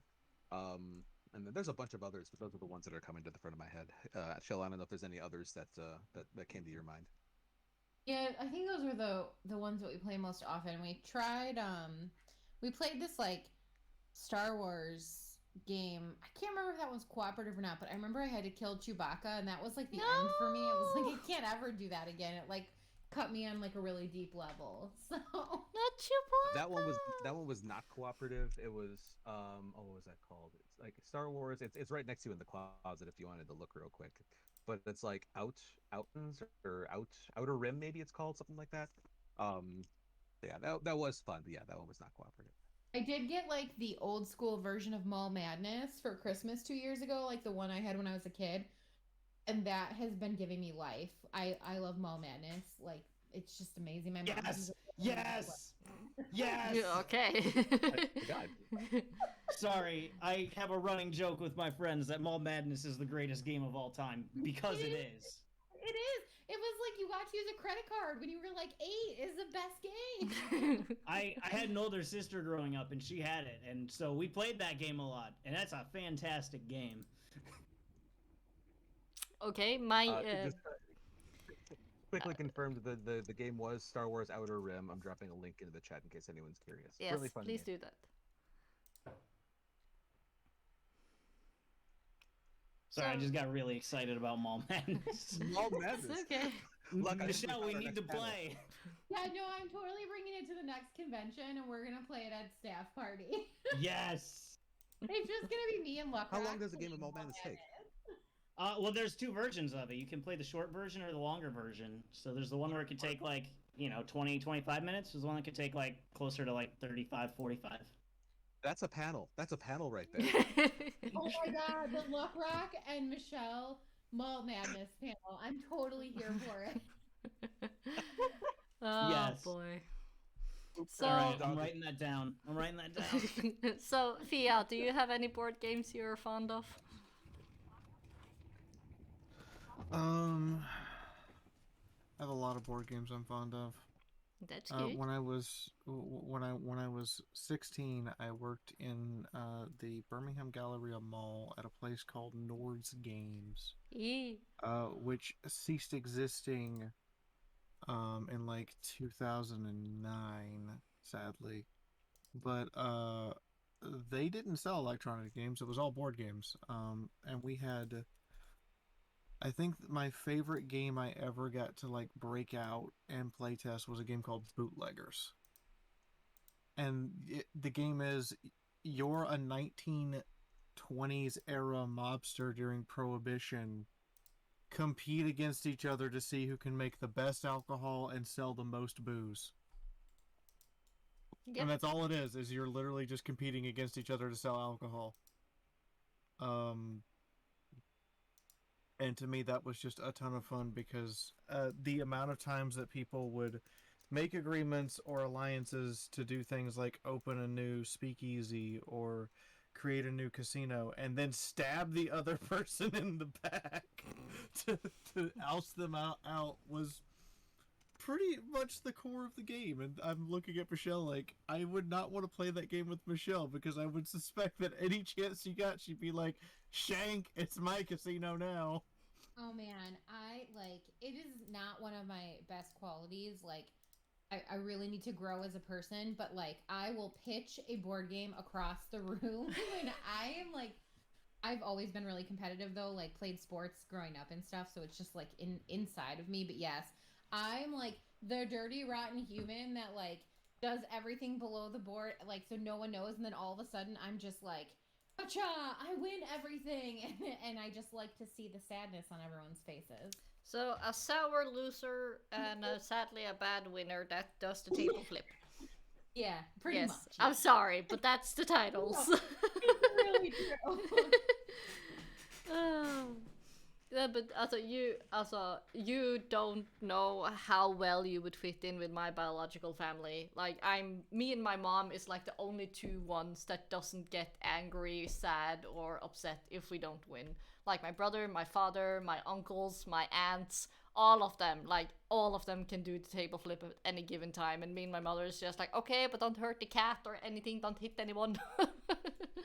Yeah, I think my best example is we have this game called Spoons, which I don't know if like I grew up in the country, so I don't know if it's like a country thing or an American thing or what, but basically like you play this card game, you try to get four of a kind, and you have like spoons in the middle, Yeah. and then like yeah, there's always like one less spoon than there is person, and like I literally had my finger broken, like fighting over the very last spoon, and refused to let it go because I was going to win.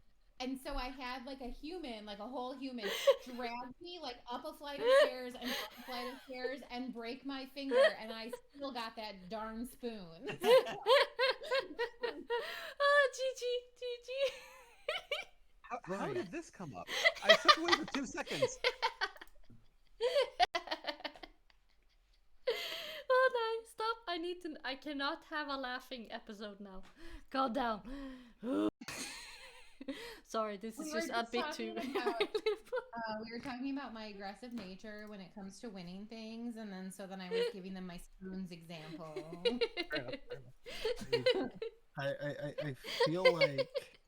I feel like Michelle is the competition version of a Canadian. She's sweet and nice and everything, and then the moment you go, here's the puck and here's a hockey stick, it's on, and you just need to get behind sandbags or in a bunker.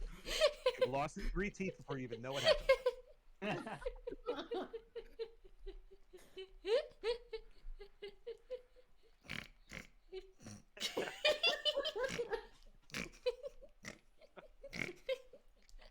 We got Chris to sound like a piggy. Our job's done.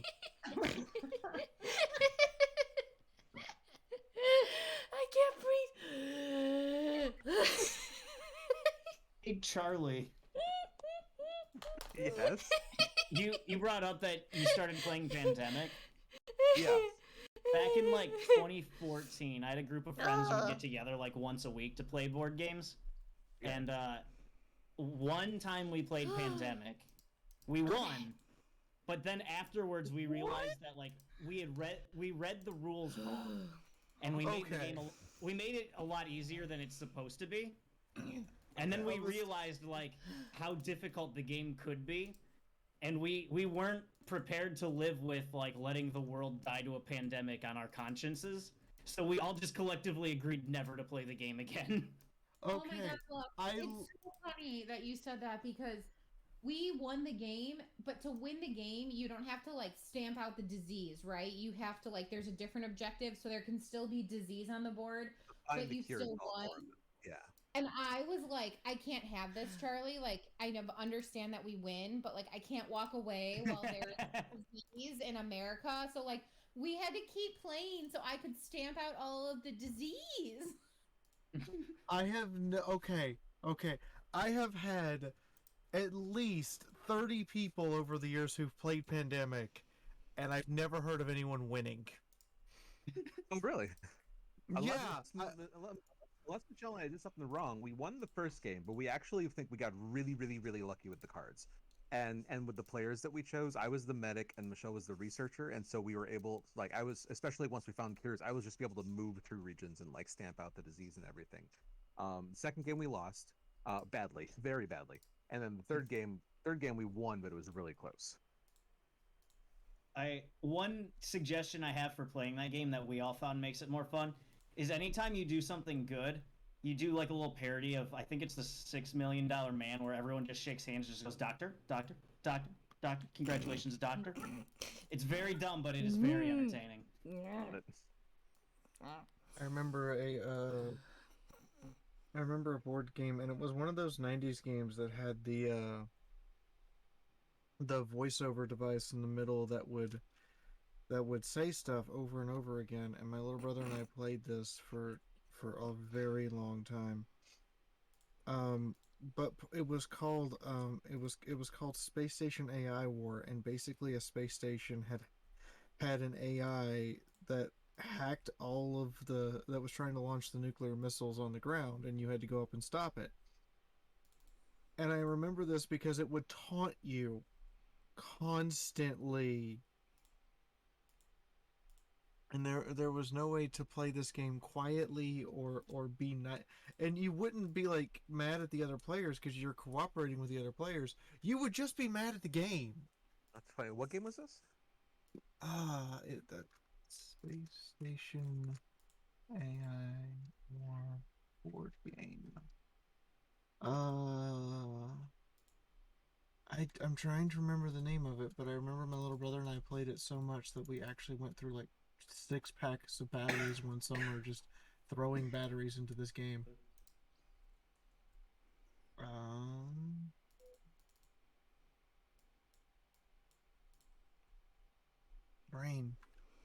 Brain, why you gotta give me memories of things, then not tell me the name of it? Because that's how memories work, and I'm happy I can breathe again. I'm sorry, everyone. Are you sure? glad you're If better. I'm sorry or if I'm okay, both. Or I know I'm sorry, but I'm not. I should stop talking. Yeah, me. Yes, I'm okay, and I'm sorry. It's just that it's very, very The Omega relatable. virus. That's the name of the game. That's a powerful name. It has an overall rating of like a 6.4 on Board Game Geek. Sir Brony in the chat called it. Also, I see we have Yeah. 7 minutes left of the stream. This has been hilarious. Yeah, this has been really fun. Thanks for having us on. Thank you for coming, and thank you for joining us. Me talking. I should be able to do the talk. So, Chris, Can you I- think you're going to be able to make it out to Ciderfest next year? I really, really hope so, because I really, really want to. And I heard a lot of fun stuff happening. And now that I have talked to you guys, I also really want to meet you and maybe hug you if you feel comfortable. If not, I fully understand, because you always have to respect people's boundaries. Oh, I'm a hugger. Michelle is not. Yay! Okay, I can hug you. the Good. plan is right now, and you and our lead artist Buvani, who is a wonderful, almost 18-year-old artist who works who lives in Tankograd, Russia. We're working on the paperwork to get both of you over here for that weekend next year, so we'll see what happens. She's got her passport now. Now we just have to do the rest of the paperwork. Show it the world. I really hope she Nice. can come too. She makes amazing artwork. If you haven't seen it yet, I can recommend going looking at the audiobook, which is linked in No, the I'm description. just gonna show Michelle and Charlie what this looks like. This is what this prodigy from the Ural Mountains draws, That's very pretty. and that's the weird part for me. She does this stuff in like 70 to 100 hours from the time that you talk to her to the time it's finished. Wow. I like give my artist 2 to 3 weeks, and she gets back to me in 2 days, and I'm like, I was not prepared for this. That's like Assassin Monkey levels of like amazing in short amount of time that miss. Yeah, and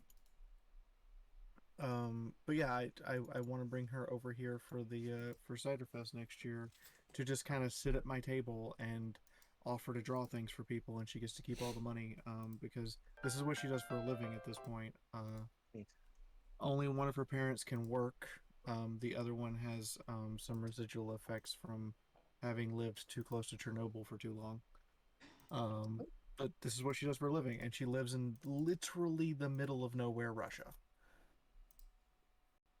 And then when you say they do it for a living, is like just like fandom stuff like this, or do they have like do they have like professional you know what I mean? This is like, what they non- draw. They draw pony and furry artwork for a living. Okay, cool. Wow, nice. And she's a wonderfully nice little ball of energy all the time. Every time I've talked to her, but yeah, I'm bragging about this person because I genuinely think they're that good. Neat. All 3 of these pictures were made in a week. Yeah, that was the part that got me. This was a week. Wow, that's impressive. I think I'm just gonna do this so people can see the photos. Display capture. Ah, infinity and beyond. Whee! Sorry. Why are you saying sorry? Ta-da! Load. Thank you. Thank you. You know, I've done that same mistake while streaming, so don't feel bad. I have done the capture, the desktop capture. Oh god, I'm capturing the same window into infinity. Well, I only have one screen, so it's kind of hard not to do it. Fair. I don't have the luxury of 2 screens and a proper computer. I have a little laptop that is basically only for work. So, you know. Note to self: get Chris a proper computer. Enter. No. I'm saving up myself. It's okay. It just takes time. But thank you. So here's the 3 photos so people can see the amazingness. I like all the details. And for people doesn't know, the swirly zebra is Nayota. The one-eyed griffin is Alguacil, and the green and orange-white unicorn is. I wanted to say stripy strips, but that's wrong. Can English please access?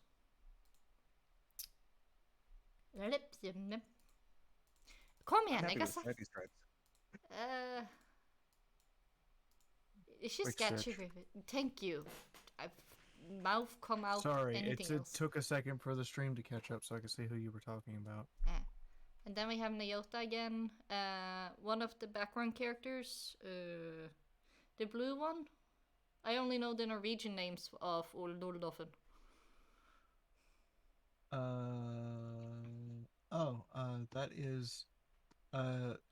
That is Louis as a pony, as in the DuckTales character, Huey, Dewey, and Louie. And we have the sunrise. I make no apologies. So yeah, also Chifundo. AKA Hetty in the chat, who is amazing. Yay! Yay!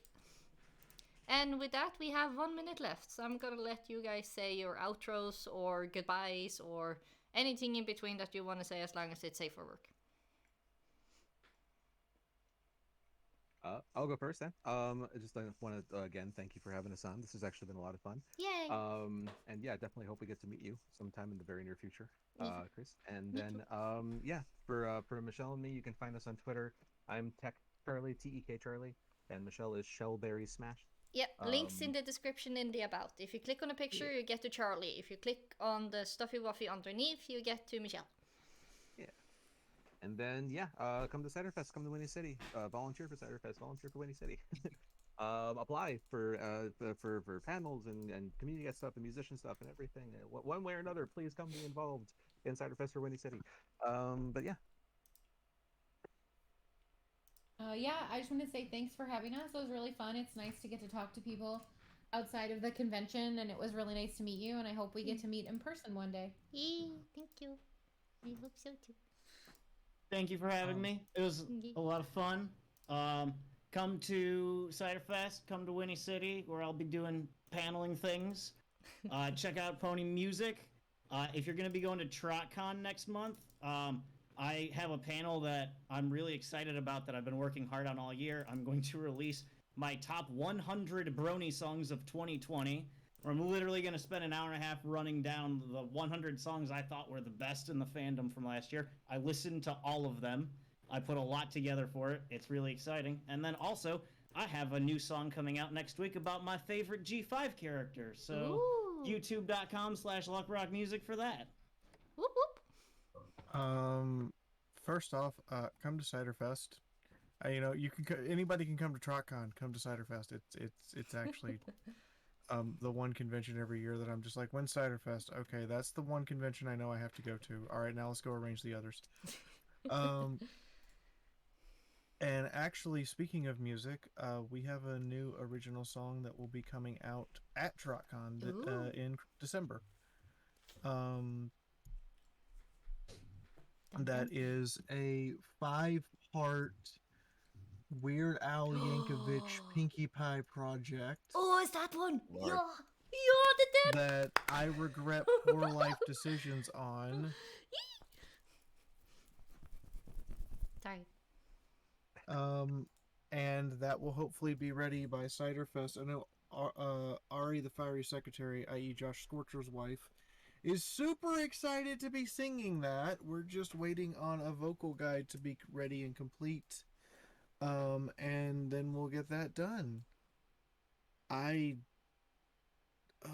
Chris, I don't know how long we spent working on that, but Props and I spent another 3 hours refining Aw. the lyrics later when I was completely sober. Yeah. It's just like me and you were the start of the chaos, and then you and Props kind of like, okay, we need to make this less chaos, but still chaos. And the last thing, Film Shot will be releasing a music video from the original song "Daunting Future" that I released last year on Shotgun Angel as our outro song.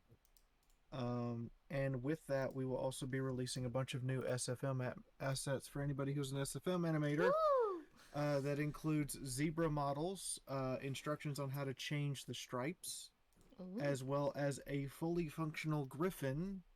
And when I say fully functional, he flies without having to change the skeleton between shots. Like, he just flat out flies, and he walks, and he can hover, and you don't have to do any skeletal changes or any major animation changes. The model itself just works at this point, and Filmshot has been a absolute wizard doing that, to the point that him and Argo Demon are now working together, because Argo Demon couldn't get a griffin model to do that without switching skeletons.